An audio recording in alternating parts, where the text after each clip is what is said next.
आप सभी का पुनः स्वागत है लाइव स्टडी लाइव टाइम पर। और आज की वीडियो में हम बात करने जा रहे हैं एमए फाइनल ज्योग्राफी स्टूडेंट्स के लिए ज्योग्राफी प्रैक्टिकल फाइल। इसकी हम 2 से 3 सीट देख चुके हैं और हमारा टॉपिक जो चल रहा था वो था परस्पर दृश्यता निर्धारण की विधियाँ। इसके अंतर्गत कितनी विधियाँ होती हैं? तो इसके अंतर्गत 4 विधियाँ हैं और इन चारों विधियों के हम डायग्राम तैयार करेंगे आपकी प्रैक्टिकल फाइल के लिए। जैसे कि मैं पहले की वीडियोज़ में भी बता चुका हूँ कि मैं जो यहाँ पर आपको फाइल बनाना सिखा रहा हूँ वो सब कुछ एक ऑथेंटिक बुक के द्वारा बता रहा हूँ, ना कि कहीं से ऐसे ही कॉपी करके, ठीक है। और आप इस प्रकार से फाइल बनाएंगे जिस प्रकार से मैं आपको थ्योरी मैटर दे रहा हूँ और जिस प्रकार से मैं आपको सीट बनाना सिखा रहा हूँ, अगर उस प्रकार से आप डायग्राम बनाते हैं तो वाकई में आपकी जो शीट होगी वो और स्टूडेंटों से काफ़ी अच्छी होगी और आपको अंक भी अच्छे प्राप्त होंगे। और स्टूडेंटों की बजाय आपकी सीट सबसे अलग होगी, क्योंकि जैसे कि अगर मान लीजिए ये शीट बनानी है बच्चों को तो समोच्च रेखा निरीक्षण विधि की बनानी है, तो वो क्या करते हैं कि सिर्फ समोच्च रेखा निरीक्षण विधि का डाल के और थोड़ा सा उसका थ्योरी मैटर लिख के और शीट बना दें। पर हम ऐसा नहीं करेंगे, हम अच्छे से लिखेंगे, पूरा जो हमारा टॉपिक है उसके बारे में बताएंगे कि हाँ हम परस्पर दृश्यता निर्धारण की विधियां बना रहे हैं, जिसमें 4 विधियां होती हैं: समोच्च रेखा निरीक्षण विधि, अनुप्रस्थ और समान त्रिभुज और प्रवणता वाली। जिसमें हमने सबसे पहले समोच्च रेखा निरीक्षण विधि, इसका पूरा थ्योरी मैटर लिखा है हमने, कंप्लीट थ्योरी मैटर। इसकी वीडियो हम बना चुके हैं पहले से, फिर हमने इसकी शीट बना चुके हैं पहले से, इसकी वीडियो अपलोड कर दी है, आप देख सकते हैं, डिस्क्रिप्शन में लिंक मिल जाएगा। और आज हम जो बनाने जा रहे हैं वह आपके अनुप्रस्थ परिच्छेद विधि। तो देखिए ये इसका सबसे पहले हम बात करते हैं अनुप्रस्थ परिच्छेद विधि का जो थ्योरी मैटर है वो यहाँ पर हमने लिख रखा है पूरा। इसका भी एक रफली डायग्राम बनेगा, लेकिन उससे पहले मैं इस विधि का एक जो उदाहरण है एग्जाम्पल के तौर पर, क्वेश्चन के तौर पर, मैं आपको सबसे पहले इस क्वेश्चन को हल करना सिखाऊंगा। अनुप्रस्थ परिच्छेद विधि का जो क्वेश्चन है उसको, उसके बाद में हम इसका जो रफली डायग्राम है वो बना लेंगे, ताकि क्या इससे आपको समझ आ जाएगा। तो सबसे पहले हम इसका ये थ्योरी मैटर है क्वेश्चन का कि किसी मानचित्र में ए तथा बी 2 बिंदुएं हैं तथा बिंदु उनके मध्य में कोई तथा सी बिंदु उनके मध्य में कोई संभावित अवरोध है तथा ए बी तथा ए तथा सी बिंदुओं के बीच मानचित्र पर मापी गई सीधी दूरियां अर्थात क्षैतिज तुल्यांकों के मान क्रमशः 2000 तथा 8000 मीटर, यानी जो हमारी लंबाई रहेगी वो हमें 2000 मीटर तक की लेनी है। यदि ए बी तथा सी बिंदुओं की समुद्र तल से ऊंचाई क्रमशः, अब ये हमें उसके लंब दे दिए हैं ए बी सी, जो कि हम डालेंगे, जो कि रहेंगे 500, 400 तथा 350 मीटर हो, तो अनुप्रस्थ परिच्छेद विधि के द्वारा ए व बी के मध्य दृश्यता निर्धारण कीजिए। तो ये हमें करना है। चलिए मैं सिखाता हूँ किस प्रकार से। इसका हमने थोड़ा सा हल भी लिख रखा है कि किस प्रकार से बनाना है।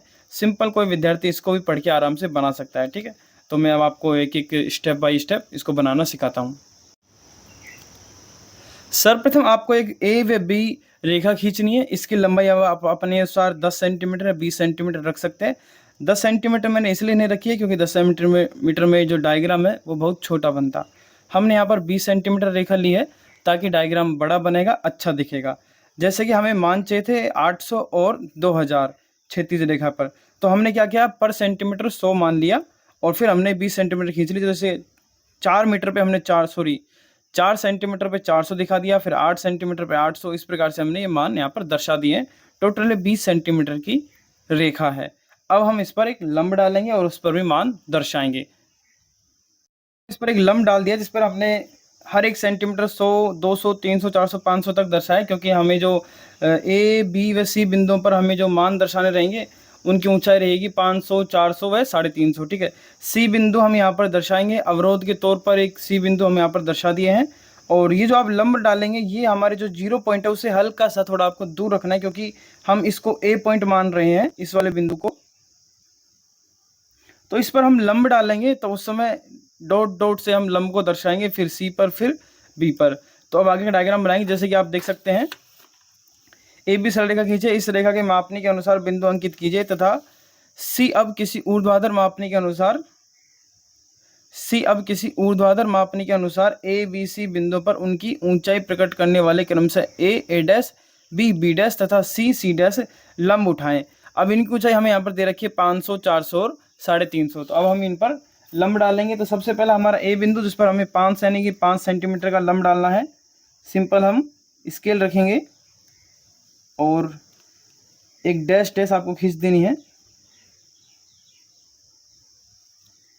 अब ये है जो ऊपर पॉइंट आएगा वो हमारा ए डैश हो जाएगा। ये तो ए है ही, ये बिंदु ए है और ये वाला हो गया ए डैश। अब नेक्स्ट हम सी बिंदु पर 400 मीटर का लंब डालेंगे। तो स्केल रखना है आपको और 4 सेंटीमीटर के ऊपर एक आपको डॉट लाइन बना देनी है।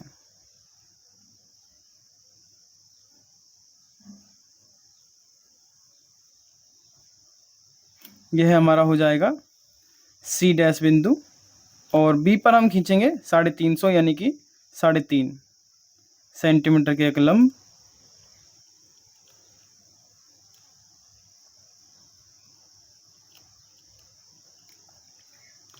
और ये हमारा बिंदु हो जाएगा बी डैश।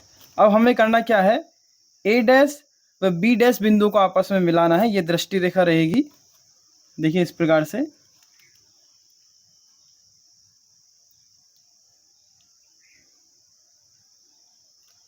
सबसे पहले हम यहाँ पर जो हमने सी डैश लिखा इसको हम इरेज कर देंगे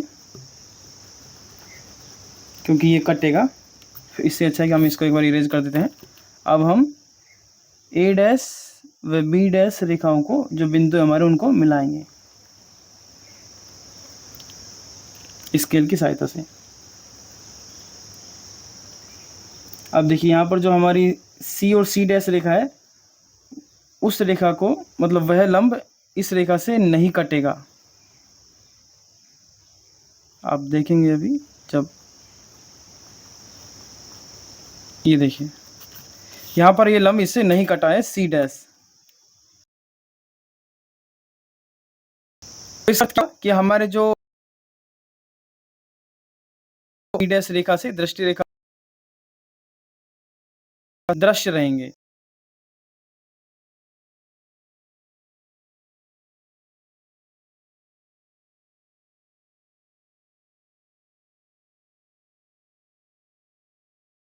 यहाँ पर हमारा डायग्राम पूरी तरह कंप्लीट हो जाता है। यहाँ पर आप जो हमारा ABCD वाला स्केल आता है उससे यहाँ पर इस डायग्राम का आप नाम लिख सकते हैं और यहाँ पर हमारा डायग्राम पूरी तरह से कंप्लीट है।